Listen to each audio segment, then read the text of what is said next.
He is one of the most influential dragons in the entirety of the Empire's history. A former prince of the Sandwings turned a great founder of the Empire. Hi, I'm your host Heatwave, and in today's lore episode, I'll be exploring the founding father of the Empire in this biographic episode on Navada, the Sandwing.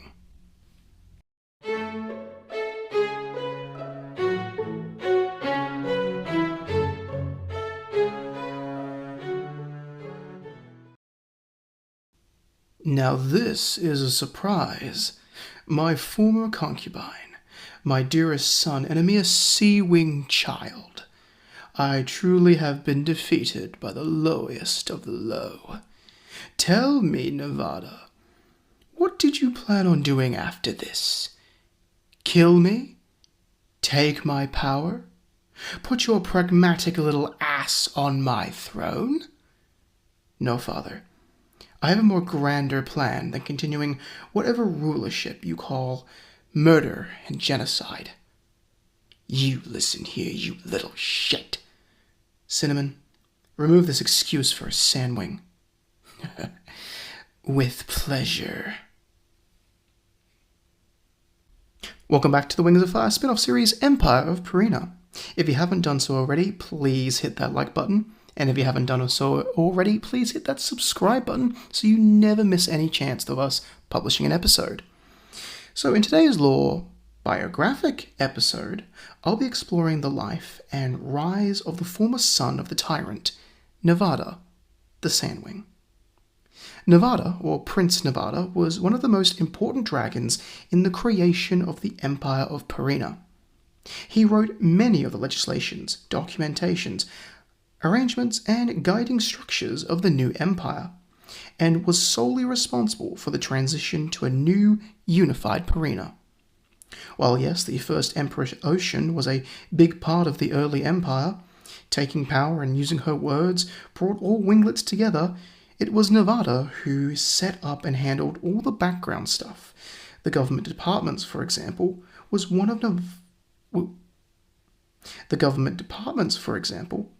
action Navada took in the creation of the empire. But who is he exactly? Well, like all stories, we need to go back to the beginning. Now, luckily, Navada and some other more important dragons who would come after him actually wrote extensive memoirs of their life. So there is a plethora of information that I have to use. I'll start at early life. Now, we don't have a year of birth for Navada, as of course he was born before dates existed, but we can kind of guess his age at the beginning of the War of Unification, which is around either 23 or 24 years old, which actually made him older than Ocean because she was only around 13 when she became the first Empress. As we know, he was the second dragonet of the Tyrant of the Mojave, while an older half-brother named Summer. Now, Navada's mother is an unknown as well. It's well known that the tyrant had many intimate relationships, and he also confiscated any eggs that he fathered, which could have been more than 2, but that's still unknown.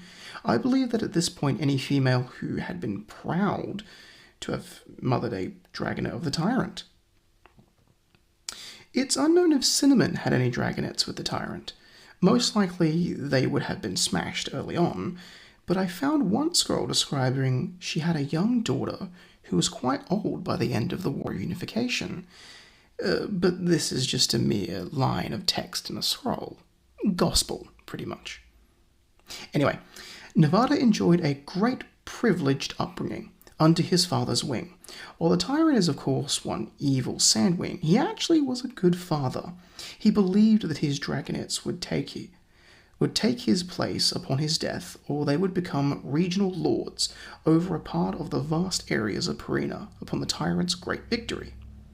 Navada spent most of his life as a dragonet studying as much as he could from his father, including politics, government, writing and speaking, leadership, and creative intellect. This was a grueling education, usually from dusk to dawn, and his father would hit him with a stick if he messed up, or gave an unsatisfactory answer. Navada does write that in his spare time he enjoyed playing with a few triangle-shaped blocks, which seemed to be the only toys he had. As an adult, Navada was able to impress his father with his vast clerk and cataloging skills, and was immediately put to work leading the Sandwing Kingdom's backroom politics and logistics, while his brother Summer was out in charge of the tyrant's legions, and was given a far more direct guidance by the tyrant, as Summer was more vocal to agree with his father. In fact, Navada's position in the Sandwing Kingdom government may have been a punishment for disagreeing with his father. It made Navada distant from the tyrant, but he never showed any divergence from his duties, so his father paid no mind or bother to his youngest dragonette. While as an admin clerk, Navada visited many distant farms and mines to not only record numbers and charts, but to meet the many hard-working Sandwings across the Mojave, and to see the many different and diverse living states of Sandwings.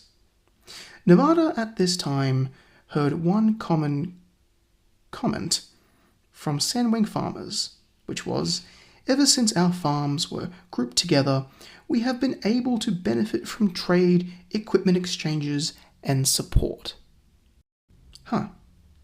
That sounds perfect. Unity. Unification. But Navada wouldn't really jump at this idea right away. It was here he formed his belief that a dragon needs not only food or water to thrive, but needs his loyalty, purpose, support, and productivity to be nurtured, fed, and bolstered in order to achieve an effective outcome on life. As Navada continued to trek over the Mojave, he came across the settlement of Beach, and Navada witnessed a horrific sight. The Seawings were all dead, and their bodies were left to rot in the sun. Males, females, even dragonettes, the flies still hung over the dead, and the smell was unbearable. Navada would return immediately to his father to inform him of this tragic loss, and to Navada's shock, the tyrant confessed he ordered the massacre. He also told his great plan of taking over every other winglet and ruling over all of Pareena with an iron fist. While Navada would protest this, a simple beatdown by his father stopped his outburst. The tyrant knew that his submissive son would not be a problem no more, and didn't see him as a threat at all. Navada couldn't believe what he heard. How could his own father, the dragon he admired, loved, and appreciated, turn into a monster? This was unacceptable. But Navada at this point was powerless to stop him. He would return to his duties in the rear of his father's rule. But after a few months of the war, Navada confided in Cinnamon. As she returned from the front lines from Claw Mountain, Navada was purposely kept in the dark about some of the key events of the war, like his brother dying and the tyrant swapping sides. A note on his thoughts towards his brother, though Navada didn't really seem to care, thinking it was for the better. Now, Navada and Cinnamon have known each other for a long time, with Navada even teaching her how to read. He also trained her for leadership and governance, and fitted nicely into a new role within the Tyrant's Legion. Navada trusted Cinnamon, viewing her resilience as a great trait for a dragon to have, but it must have just been the mudwing in her. Navada had to do something to stop this conflict, and while he could count on Cinnamon's support, they would need their own sizable army to counter the tyrant. As the first cycle of fighting ended, the tyrant ordered many envoys to be sent far across Pareena in search of more allies. Navada knew what this meant, but he had an idea. Maybe he too could recruit a winglet to his cause, but who? After remembering the Sea Wings, he expected them to join right away at the outrage of their citizens being killed, so he sent Cinnamon, who went rogue with 75 of her most loyal troops, racing to the Tail Islands to make contact with the Sea Wings. Of course, If you know the story so far, well, officially the Sea Wings didn't want anything to do with the mainland conflict, but a certain young and hot-headed Sea Wing princess named Ocean wouldn't let that stop her from gaining some glory. With a somewhat functioning army, well, he at least could rely on Cinnamon, Navada settled back into a more active role in the war. Sabotage. Being the only dragon with a knowledge of the Sandwing bookkeeping, he made a lot of changes to the numbers. He diverted supplies or delayed them, confused troop movements, changed casualty numbers and enemy locations, and nobody ever figured that they were wrong. Navada used some underground connections in the Mojave of like-minded dragons who agreed the war should end to smuggle supplies, weapons, and armor to Ocean's forces. By the final year of the war, Navada was causing eternal fighting with what remains of the Tyrant's legions, breaking their command structure. Navada would finally meet Ocean face to face. He was actually taken aback by the battered, scarred, and dirty visage of the Princess of the Sea Wings. He admired her. Someone so young, so delicate, could be still so strong. At this point, the war was practically over. They marched through the Black Obelisk and tore the tyrant of the Mojave off his throne. At the end of the War of Unification, Navada had the monumental responsibility to form the new imperial government and write all the necessary documentations.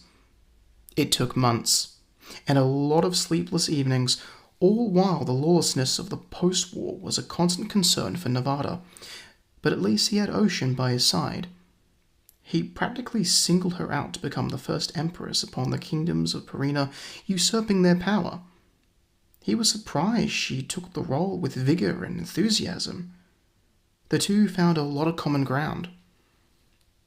Navada's job wasn't finished that easily, though. He now had to train Ocean for government, his way, pick out the dragons with experience in the many fields of the departments to lead them, and chase up regional governments, sort through thousands of orders for aid letters and scrolls. It was only by the 6th cycle that Navada could really actually say that he was satisfied with the forming of the new government. All seemed well, but he still kept a very, very close eye on things. His next step was to figure out how the next generation will interpretate the Empire, how to distribute knowledge of the Empire's new laws, and how general elections will work. But that didn't at least stop Navada from pursuing a normal dragon life. He developed a very close relationship with the first Empress. Eventually, they would become more romantically entwined, which would lead to his only dragonet in the 63rd cycle, a Sea-Wing-Sandwing hybrid named Beachhead. Beachhead would become eventually the second Empress, and spent the majority of her life learning from her mother, and occasionally from Navada, who returned to leading the administrative sector of the Empire. The first Empress would be laid to rest in 104. Her body was traditionally left drift out to sea, as it was still a common death rite of the Sea Wings. Navada would spend the rest of his life in a more quiet role, taking up a pastime of just sitting by the ocean and watching it. I guess it's his form of mourning. When Navada would be laid to rest himself in 123, he would ask that his cremated ashes be spread out to sea so that he may at least join his lost lover for eternity. And that's the story of Navada, the father of the Empire, and after witnessing the bad in the tyrant, he set out to ensure that Pareena could come together and be unified under a fair and great empire. I hope you enjoyed this biography. There are probably plenty more to come. But this has been your host Heatwave, signing off.